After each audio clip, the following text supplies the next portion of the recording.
Question number आप लोग का 48 तक हो गया। अगले वीडियो में 49 नंबर डाल रहा हूँ मैं। किसी दर्पण के सामने चाहे कितनी दूरी पर खड़े हों, आपका प्रतिबिंब सदैव सीधा प्रतीत होता है। वह कौन सा दर्पण है? तो समतल और अवतल दोनों दर्पण होगा। समतल और अवतल दर्पण में अगर उसके दर्पण के सामने आप खड़े रहेंगे तो आपका प्रतिबिंब हमेशा सीधा बनेगा, हमेशा सीधा बनेगा। आंसर होगा समतल एवं अवतल। किसी शब्द में पाए गए छोटे अक्षरों को पढ़ते समय आप निम्नलिखित में कौन सा लेंस पसंद करते हैं? किसी शब्दकोश में पाए गए छोटे अक्षरों को पढ़ने के लिए आप निम्नलिखित में से कौन सा लेंस पसंद करेंगे? इसका आंसर होगा 50 cm फोकस दूरी वाला अवतल लेंस। 50 cm फोकस दूरी वाले अवतल लेंस। आवर्धन का एसआई मात्रक नहीं होता है, तो इसलिए इनका आंसर होगा इनमें से कोई नहीं। प्रकाश का तरंगदैर्घ्य का उदाहरण है। प्रकाश तरंगदैर्घ्य का उदाहरण है। ये पराबैंगनी तरंग का उदाहरण है, पराबैंगनी किरण तरंग का। दंत विशेषज्ञ किस दर्पण का उपयोग मरीज के दांत को बड़ा प्रतिबिंब देखने के लिए करते हैं? जो दांत के डॉक्टर होते हैं वो दांत को बड़ा देखने के लिए किस प्रतिबिंब का प्रयोग करते हैं? तो अवतल दर्पण का। कौन सा लेंस अभिसारी लेंस कहलाता है? इसमें अवतल लेंस को हम अभिसारी लेंस कहते हैं, अवतल लेंस को अभिसारी लेंस कहते हैं। अवतल लेंस को अभिसारी लेंस कहते हैं और उत्तल लेंस को अभिसारी लेंस कहते हैं। तो इसका आंसर होगा कौन सा लेंस अभिसारी लेंस होगा? तो अवतल लेंस। एक प्रयोग में अवतल दर्पण द्वारा किसी बिंब का प्रतिबिंब एक पर्दे पर प्राप्त किया जाता है।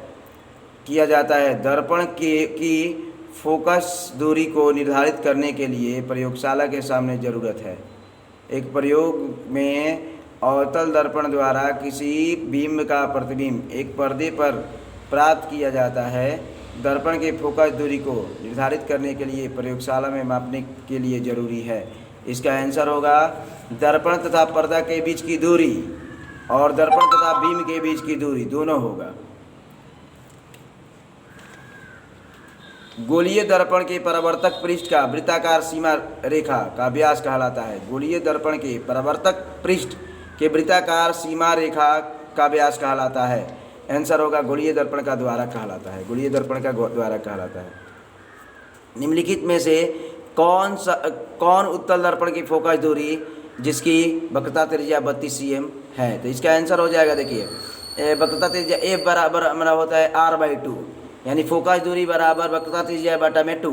वक्रता त्रिज्या 32 है तो उसमें बाटा में तो 2 लिखेंगे तो कितना होगा? 16 cm होगा, 16 cm प्लस में, क्योंकि उत्तल लेंस की फोकस दूरी धनात्मक होती है। यदि किसी बिंब का प्रतिबिंब का आवर्धन ऋणात्मक है तो प्रतिबिंब का प्राकृतिक क्या होगा? यदि किसी बिंब का प्रतिबिंब का आवर्धन ऋणात्मक है तो प्रतिबिंब की प्राकृतिक क्या होगी? इनका आंसर होगा वास्तविक एवं उल्टा। गोलीय दर्पण का परावर्तक पृष्ठ वक्रित हो जाता है। गोलीय दर्पण का परावर्तक पृष्ठ वक्रित हो जाता है अंदर या बाहर की ओर। वह गोलीय दर्पण जो अंदर की तरफ वक्रित हो रहता है कहलाता है। अवतल लेंस कहलाता है। जो बाहर की तरफ रहता है उसे अवतल दर्पण कहलाता है, और जो बाहर की तरफ वक्रित रहता है उसे उत्तल दर्पण कहा जाता है। वह गोलीय दर्पण जो बाहर की तरफ वक्रित रहता है क्या कहलाता है? तो उत्तल दर्पण। अंदर की तरफ जो होता है उसे अवतल, और जो बाहर की तरफ होता है उत्तल। गोलीय दर्पण के परावर्तक पृष्ठ के केंद्र को दर्पण कहा जाता है। गोलीय दर्पण के परावर्तक पृष्ठ के केंद्र को दर्पण कहा जाता है। गोलीय दर्पण के परावर्तक पृष्ठ के केंद्र को दर्पण का कहा जाता है। इसका आंसर होगा ध्रुव। निम्नलिखित गोलीय दर्पण के वक्रता केंद्र को किस अक्षर से निरूपित किया जाता है? गोलीय दर्पण के वक्रता केंद्र को किस अक्षर से निरूपित किया जाता है? सी से। गोलीय दर्पण का भाग नहीं है। वक्रता केंद्र जो है गोलीय दर्पण का भाग नहीं है। दर्पण के ध्रुव को किस अक्षर से निरूपित किया जाता है? दर्पण के ध्रुव को हम पी से सूचित करते हैं, पी से। गोलीय दर्पण के ध्रुव तथा वक्रता त्रिज्या से गुजरने वाली एक सीधी रेखा क्या कहते हैं? गोलीय दर्पण के ध्रुव तथा वक्रता त्रिज्या से गुजरने वाली एक सीधी रेखा को क्या कहते हैं? मुख्य अक्ष कहते हैं। सूर्य के प्रकाश के संकेंद्रण से उत्पन्न ऊष्मा के कारण जल उठता है।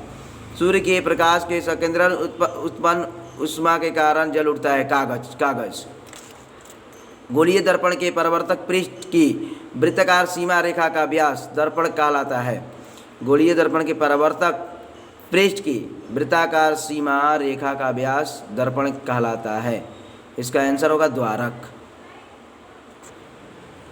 टॉर्च एवं वाहन के अग्रित भाग में किस दर्पण का प्रयोग किया जाता है? तो अवतल दर्पण का। और साइड मिरर में उसका उत्तल दर्पण का प्रयोग किया जाता है। और जो टॉर्च आगे लगा रहता है हेडलाइट, उसमें अवतल दर्पण का प्रयोग करते हैं। वाहन के साइड मिरर में पीछे देखने के लिए किस दर्पण का प्रयोग किया जाता है? तो उत्तल दर्पण को का प्रयोग करते हैं। दर्पण का सूत्र क्या होता है? 1/v + 1/u = 1/f होता है। दर्पण का सूत्र जो होता है तो होता है 1/v + 1/u = 1/f। और लेंस का सूत्र होता है 1/v - 1/u = 1/f। दो पृष्ठ से घिरा हुआ कोई पारदर्शी माध्यम जिसका एक या दो पृष्ठ गोलीय हो कहलाता है। दो पृष्ठ से घिरा हुआ कोई पारदर्शी माध्यम जिसका एक या दोनों पृष्ठ गोलीय हो कहलाता है, लेंस कहलाता है। उत्तल लेंस को हम कहते हैं अभिसारी लेंस। लेंस के कितने वक्रता केंद्र होते हैं? लेंस के 2 वक्रता केंद्र होते हैं। लेंस के केंद्रीय बिंदु को क्या कहते हैं? लेंस के केंद्रीय बिंदु को हम प्रकाशित केंद्र कहते हैं। जब किसी लेंस पर समानांतर किरण आपतित होती है तो क्या होता है? जब किसी लेंस पर समानांतर किरणें आपतित होती है तो क्या होता है? इसका आंसर होगा कागज सुलगने लगेगा और धुआं उत्पन्न होने लगेगा। दोनों होगा आंसर। लेंस में कितने फोकस होते हैं? लेंस में कितने फोकस? 2 फोकस होते हैं। 75 नंबर क्वेश्चन छूट गया था। लेंस के केंद्रीय बिंदु को कहते हैं प्रकाशीय केंद्र। और लेंस में कितने फोकस होते हैं? तो 2 फोकस होते हैं। लेंस की क्षमता का एसआई मात्रक तो डाईऑप्टर होता है, डाईऑप्टर। उत्तल लेंस की क्षमता होती है, उत्तल लेंस की क्षमता धनात्मक होती है। अवतल लेंस की क्षमता होती है, अवतल लेंस की क्षमता ऋणात्मक होती है। प्रकाश गमन करती है तो प्रकाश सीधी रेखा में गमन करती है। कह रहा है कि एक अवतल दर्पण की फोकस दूरी 20 cm, एक वस्तु दर्पण के ध्रुव से 30 cm की दूरी पर रखी गई हो तो प्रतिबिंब कहाँ बनेगा? तो इसका प्रतिबिंब दर्पण से 60 cm की दूरी पर वस्तु की ही ओर बनेगा, वस्तु के ही ओर बनेगा। उत्तल दर्पण के सामने एक वस्तु को रखा गया तो इसका प्रतिबिंब की प्रकृति कैसी होगी? उत्तल दर्पण के सामने एक वस्तु को रखा गया तो इसकी प्रतिबिंब की प्रकृति कैसी होगी? तो काल्पनिक होगी, काल्पनिक होगी। किसी गोलीय दर्पण की वक्रता त्रिज्या 20 है तो इसकी फोकस दूरी क्या होगी? तो फोकस दूरी बराबर एफ बराबर होता है वक्रता त्रिज्या बटा में 2, तो 20/2 बराबर यानी कि 10 cm।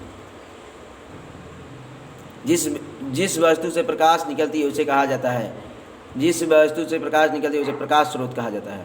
प्रकाश के किरणों के समूह को किरण पुंज कहा जाता है, किरण पुंज। प्रकाश की किरणों के पथ दर्शाने वाले चित्र को कहा जाता है, प्रकाश के किरणों के पथ को दर्शाने वाले चित्र को कहा जाता है किरण आरेख कहा जाता है, किरण आरेख। किसी लेंस की क्षमता -2 डाईऑप्टर है तो फोकस दूरी क्या होगी? तो इसका आंसर हो जाएगा 1/2 हो जाएगा। तो 1/2 का मतलब होगा 0.5 मीटर में हो जाएगा, -0.5, क्योंकि लेंस माइनस, हाँ लेंस फार्मूला माइनस में होती है।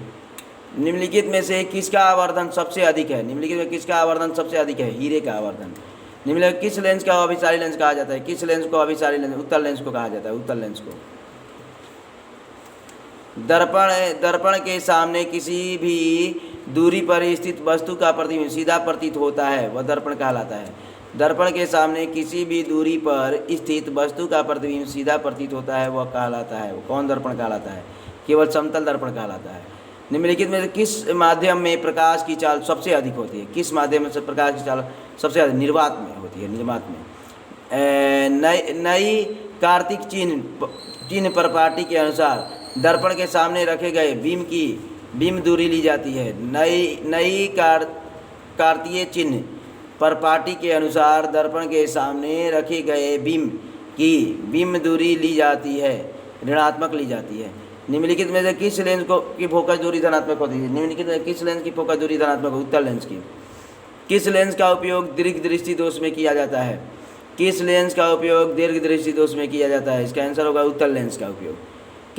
किस लेंस द्वारा उत्पन्न आवर्धन का एसआई मात्रक, किसी लेंस द्वारा उत्पन्न आवर्धन का एसआई मात्रक मात्रक विहीन होता है। आवर्धन जो होता है मात्रक विहीन होता है, इसका एसआई मात्रक नहीं होता है।